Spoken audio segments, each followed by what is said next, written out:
Hayotimning mazmunini olib ketdi. Eng shirin damlar u bilan ketdi. Oxir mana bugun niyatiga yetdi. Ketdi.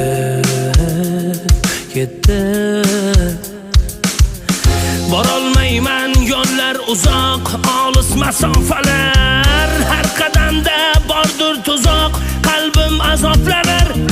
Bulutli osmonimda uchar qora turnalar. Ketdi. Dunyolarda yolg'iz qoldim, yor yo'q qoldi.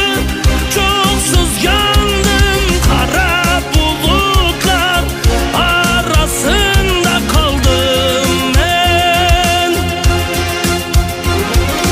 Bu dunyolarda yolg'iz qoldim, yor yo'q qoldi.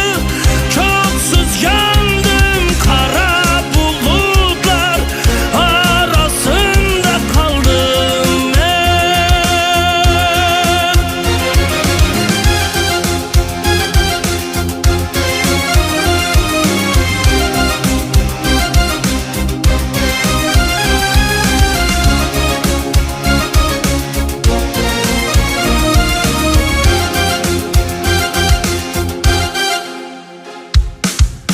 Ketar bo'ldi oppoq qushim qora bulut tomon.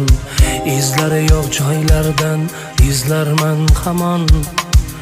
U menga, men unga bo'ldikmi armon.